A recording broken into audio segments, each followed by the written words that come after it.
నమస్తే అందరు ఎట్లున్నారు చలో నేనైతే మస్తున్నా ఇక ఇవాళ మన అదర్స్ న్యూస్ లా మంచి మంచి వార్తలు పట్టుకొచ్చిన ఇక ఆలోచన చేయకుండా ఎట్లా ఏందో చూద్దాం పాండ్రి. ఎట్లా పడితే అట్లా మాట్లాడిండంట చంద్రబాబు. ఐటంక ప్రజలకు పక్కా చెప్పాలంటున్నారు జవాబు.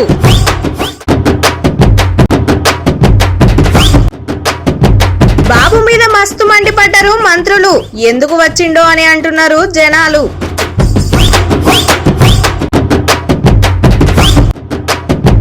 అడగంగానే అవుతున్నాయంట అభివృద్ధి పనులు. మస్తు ఖుషిగా చెప్తున్నాడు పోచారం శ్రీనివాసరావు సారు. మళ్ళా షురు అవుతున్నదంట మాయదారి రోగం. పబ్లిక్ అవుతున్నారు ఆగమాగం.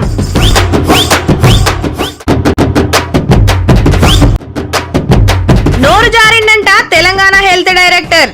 ఐటంక లీడర్లు అవుతున్నారు ఫైర్.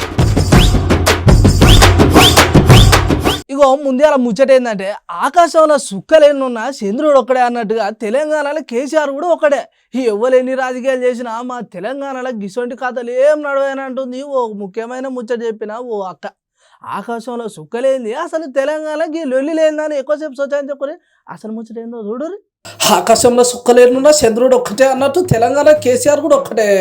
ఎవలేని రాజకీయాలు చేసినా మన తెలంగాణ గిసొంటి కథలు ఏం నడవేనని ముఖ్యమైన ముచ్చట ముక్కు మీద చెప్పింది. ఆకాశంలో సుక్కలేంది అసలు తెలంగాణ లొల్లి లేదని ఎక్కువసేపు ఆలోచన చేయకూరు. ఇక ఇక్కడ అసలు ముచ్చట ఏంటంటే చుక్కలెన్నున్నా చందమామ ఒక్కడే అన్నట్టు ఎన్ని పార్టీలు వచ్చినా ఏమొచ్చినా తెలంగాణలో కేసీఆర్ గారే మరి తెలంగాణ ప్రజల గుండెల్లో ఉండేటటువంటి వ్యక్తి. చంద్రబాబు నాయుడు గారు వచ్చి ఇక్కడ అనేక కార్యక్రమాలు చేసి మళ్ళా రివైవ్ చేయాలి అది ఇదని మాట్లాడుతూ ఉన్నారు.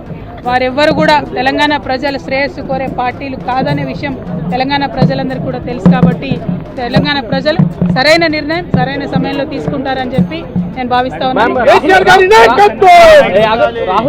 Chandrababu Naidu are any other person who is trying to float a political party in Telangana have time and again seen and shown to our people that they do not mean well for the Telangana state.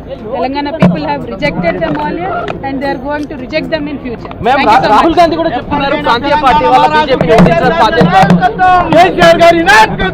అదన్నట్టు అసలు ముచ్చట Nara Chandrababu sir నిన్న ఖమ్మంలో అన్న మాటలు మేము మస్తు గరమైంది. ఆకాశంలో సుక్కలేను చంద్రుడు ఒక్కడే అన్నట్టు తెలంగాణలో కేసీఆర్ సార్ కూడా ఒక్కడే.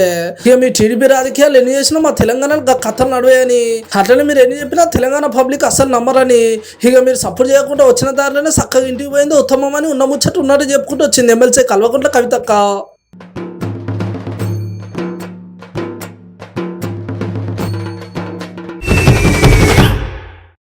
ఇక ఇవాళ రేపు మనం 10 మందిలో ఏమైనా మాట్లాడుతున్నామంటే జర నోరు దగ్గర పెట్టుకొని మాట్లాడాలి. 1-2 సార్లు ఆలోచన కూడా చేయాలి. లేకపోతే ఐటంక మస్తు తిప్పలు పడాల్సి వస్తుంది. మనం మాట్లాడేది మనకు మంచిగా అనిపిస్తే కాదు 10 మందికి వేరే తీరుగా అనిపిస్తుంది. ఇగో ఆఖరికి ముచ్చటగా గిట్లుంటుంది. ఇక ఇవాళ రేపు మనం 10 మందిలో ఏమైనా మాట్లాడుతున్నామంటే జర నోరు దగ్గర పెట్టుకొని 1-2 సార్లు అయినా ఆలోచన చేసి మాట్లాడాలి. లేకపోతే ఐటంక మస్తు తిప్పలు పడవలసి వస్తుంది. మనం మాట్లాడేది మనకు మంచిగానే అనిపిస్తుంది కానీ పక్కలకి ఆగమాగం అవుతుంటుంది. ఇక ఆఖరికి ఏమవుతుందో ఈ వీడియో చూడండి. 2.5 సంవత్సరాల నుంచి ఏదైతే ప్రపంచ మానవ జాతి మనుగడకు ప్రశ్నార్థకంగా మారి కోవిడ్ రూపంలో ఏదైతే మన్ని తరిమి భయపెట్టిందో దాని నుంచి ఈరోజు మనం పూర్తిగా విముక్తయ్యాం. అది మనం ఏదైతే సేవలించామో వాటి వల్ల కాదు, ఏదైతే యేసుక్రీస్తు కృప యేసుక్రీస్తు దైవం ఏదైతే ఉందో దాని ప్రభావం. అలాగని మిగిలిన అన్ని జాతుల అన్ని ధర్మాల ఏదైతే మంచిని ఆచరించాలని ఏదైతే చెప్తున్నారో, మంచిని ప్రేమించాలని ఏదైతే చెప్తున్నారో, మంచిని గౌరవించాలని ఏదైతే చెప్తున్నారో దాన్ని మనం అందరం ముందుకు తీసుకుపోవటం వల్ల ఈరోజు ప్రపంచవ్యాప్తంగా ఉన్న మన మానవ జాతిని ఈరోజు కాపాడుకోవడం జరిగింది. భగవంతుడు ఒక అవకాశం ఇచ్చాడు మనిషిగా పుట్టడానికి. మొత్తానికి అదన్నట్టు ముచ్చట ఇక్కడ నోరు జారుడు అంటారా లేకపోతే నోట్లున్న ముచ్చట బయటకు వచ్చిందో తెలియదు అని మొత్తానికి ఇట్లా అనేసరికి కొంతమంది లీడర్లు మస్తు గరం అవుతున్నారు. కానీ జర మళ్ళొప్పరు ఆలోచన చేస్తే సార్ అన్న మాటలు తప్పేమున్నదని అంటున్నారు ముచ్చటిన్న పబ్లిక్. మన అందరికీ ఏమనైతే మనకు దేవుడే దిక్కు. ఇక సార్ నా మీద యేసుక్రీస్తు దేవుడు కాబట్టి సార్ గట్లా అన్నాడు. ఇక దాంట్లో తప్పేమున్నదని అంటున్నారు. ఇక ఇప్పుడు ఈ వీడియో మన తెలంగాణలో మస్తు చక్కర కొడుతున్నది. కానీ జర ఆలోచన చేస్తే మాత్రం ఈ వీడియోని వైరల్ చేయాల్సిన పని కూడా లేదంటున్నారు సార్ అభిమానులు.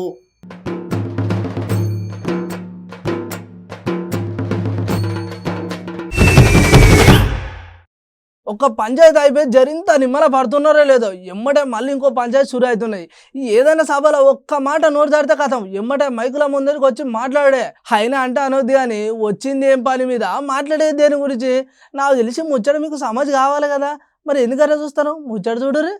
ఆంధ్రప్రదేశ్ రాష్ట్రాన్ని అప్పులపాలు చేసి అభివృద్ధి చేయలేక అక్కడి ప్రజల చేతిలో చీత్కారానికి గురైపోయి ఇప్పుడు వచ్చేట్టుగా తెలంగాణ నేనేదో అభివృద్ధి చేస్తా ఎంతనేమో చేసినా ఇక దాన్ని ఉద్ధరిస్తా అని చెప్పి ఆయన గారు నిన్న మాట్లాడుతూ ఉన్నారు. ఆయన మాటలు ఎట్లున్నాయంటే ఒక సామెత ఉంటుంది తెలంగాణ, చచ్చిపోయిన బర్రెనట పలిగిపోయిన బుడ్డడు పాలిచ్చిందట. గట్లున్నది చంద్రబాబు గారు మాట్లాడి. అసలు నిన్ను ఆంధ్రప్రదేశ్ ప్రజలే నీ పాలన బాగలేదని చిత్తుగా ఓడించి ఎల్లగొడితే వీడికి వచ్చి ఇంకా నువ్వేమో చేస్తా అని మాట్లాడతావు. అసలు ఉమ్మడి ఆంధ్రప్రదేశ్ లో తెలంగాణ ప్రాంతం అత్యధికంగా దోపిడీకి గురైందంటే, అత్యధికంగా నిర్లక్ష్యానికి గురైందంటే అది చంద్రబాబు 9 ఏళ్ల పాలనలో లేదు. ఎందుకంటే ఇప్పుడే గౌరవనీయులు మా మంత్రివర్యులు చెప్పినట్టు అది యువతనైతేనేమి, ఉద్యోగులైతేనేమి, విద్యార్థులైతేనేమి, రైతులైతేనేమి అన్ని వర్గాలను ఈ ప్రాంతానికి తీవ్రమైనటువంటి అన్యాయం చేసినటువంటి వ్యక్తి ఇవాళ చంద్రబాబు నాయుడు గారు. ఇవాళ మా పిల్లలు, ఆనాటి యువత మాకు ఉద్యోగాలు కావాలని, మా పల్లెలు అభివృద్ధి కావాలని చెప్పి తెలంగాణ యువత అడిగితే వాళ్ళ నక్సలైట్ల పేరిట కాల్చి చంపింది చంద్రబాబు నాయుడు గారు. మర్చిపోయిందా? తెలంగాణ సమాజం మర్చిపోలే, తెలంగాణ యువత ఇప్పటికీ మర్చిపోలే. ఉద్యోగులనేమో మా శ్రీనన్న చెప్పినట్టు గుర్రాలతో దొక్కిస్తుంది, వాటర్ క్యాన్లతో కొట్టిస్తుంది. విద్యార్థులను, యువతను మా ప్రాంత అభివృద్ధి గురించి, మా ఉద్యోగాల గురించి అడిగితే నక్సలైట్ల పేరు మీద కాల్చి చంపుతుంది.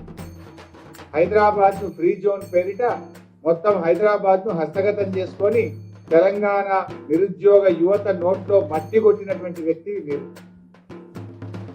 ఇక నేను ఇది చేసినా, అది చేసినా, ఎందుకంటే ఉద్ధరించినా అని చెప్తే మీ విషయంలో స్పష్టత ఉంది. ఎందుకంటే అప్పట్లో బిల్ గేట్స్ వస్తే, ఆయన స్విట్జర్లాండ్ ప్రెసిడెంట్, వరల్డ్ బ్యాంక్ వాళ్ళు వస్తే మీరు ఏ రకంగా చెప్పిండ్రో ఆయనే చెప్పాడు కదా. మా దేశంలో అయితే జైలు వేస్తామని చెప్పాడు ఆయన. మీరు చెప్పే మాటలు గురించి తెలంగాణ ప్రజలకు పూర్తి స్పష్టత ఉంది. నేను ఇది చేసినా, నేను అది చేసినా అని మీరు ఏమైనా చెప్పగలుగుతారు. చంద్రబాబు గారి స్టైల్ ఎట్లుంటుందంటే, పొద్దుగాల ఇలా తెల్లారుతుందంటే నా వల్లనే, పొద్దుగాల కోడి కూస్తున్నదంటే నా వల్లనే అని చెప్పినా చెప్తుంది ఆయన. నువ్వు అన్నీ చెప్తావు, ఎందుకంటే ఆ క్లారిటీ ఉంది తెలంగాణ ప్రజలకు. ఆయన గారు నిన్న మాట్లాడుతూ నల్లగొండలో ఫ్లోరోసిస్ నేనే పాల్గొని అంటే ఇంతకంటే పెద్ద జోకు కాదే. నల్లగొండ పోదాం పాండి, ఎవరు అడిగితే చెప్పారు ఆ ప్రజలు. ఫ్లోరోసిస్ పారదోలింది ఎవరు? ఫ్లోరైడ్ కష్టాలు తీర్చింది ఒకే ఒక్క నాయకుడు, అది కేసీఆర్. మీరందరూ కూడా ఆ ఫ్లోరోసిస్ పేరు మీద ఓట్లు దండుకున్నారు, ఆ ప్రాంత ప్రజలను మోసం చేసింది. కానీ నల్లగొండ ప్రజలకు శాశ్వతంగా ఫ్లోరైడ్ నుంచి విముక్తి చేసింది కేసీఆర్ గారు, టీఆర్ఎస్ ప్రభుత్వం అని ఆ జిల్లా ప్రజలందరికీ కూడా తెలుసు. ఆయన ఇంకా నేనేదో రైతులకు చేసినా, ఇది కట్టినా, అది కట్టినా, నువ్వు అన్ని కడితే మరి ఎందుకు తెలంగాణలో రైతు ఆత్మహత్యలు ఎక్కువైనా నీ హయాంలో?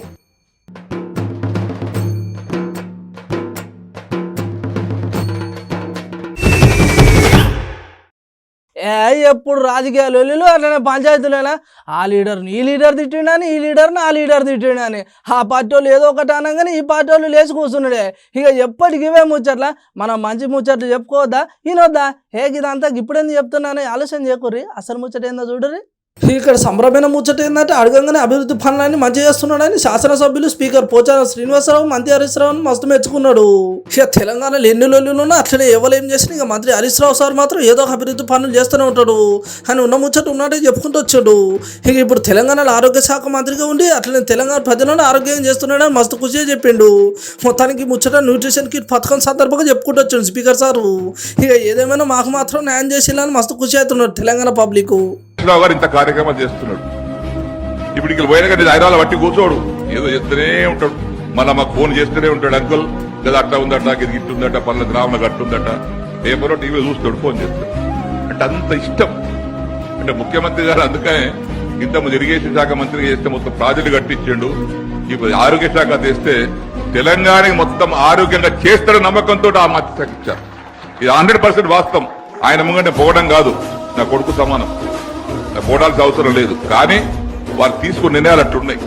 అర్జెంట్ నిర్ణయాలు ఆలోచన చేస్తే అర్జెంట్ అమలు. ఇక రేపు చేస్తా ఎల్లుండి చేస్తా అని ఏం లేదు. కాబట్టి ఆ విధంగా బ్రహ్మాండమైనటువంటి ఆరోగ్యాల కార్యక్రమం కాపాడడానికే ఈ కిట్టు.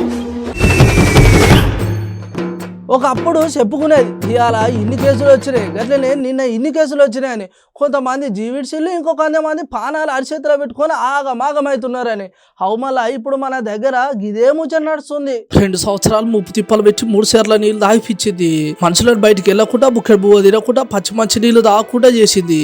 కొత్త పుణ్యానికి చాలా మంది పానాలు పోయినాయి. తిన్నడు పడడం తీరుగా తిప్పలు కూడా పడ్డాం. అటో ఇటో కొన్ని రోజుల తర్వాత అవతల పడ్డాం. సరే ఇంత చల్లబడ్డమో లేదో మళ్ళా సురు అయింది మాయదార రోగం కరోనా. ఇక రోజు రోజుకు చైనా దేశంలో కరోనా కేసులు చాలా దారుణంగా మారుతున్నాయంట. చచ్చిపోయిన మనుషుల సంఖ్య ఎక్కువ ఉన్నది. ఇక శ్మశాన వాటికల్లో అయితే రోజు 100 మంది అంత్యక్రియలు కూడా అవుతున్నాయట. ఇంకా 90 రోజుల తర్వాత చైనా పరిస్థితి ఇంతకన్నా ఘోరంగా అవుతుందట. ఇక ఇప్పుడు మన దేశంలో కూడా కొన్ని కేసులు వచ్చినాయని చెప్తున్నారు డాక్టర్లు. ఎందుకైనా మంచిది ఆయన ఎక్కువ కాకముందుకే ముక్కుకు మాస్కులు పెట్టుకోండి, చేతిలో శానిటైజర్లు పూసుకోండి, మంచిగా దూరం ఉండేటట్టు చూసుకోర్రి. ఇక మాయదార రోగం మళ్ళీ ఏం చేయకముందుకే మన జాగ్రత్తలు మనం ఉంటే చాలా మంచిగా అని చెప్తున్నారు డాక్టర్లు.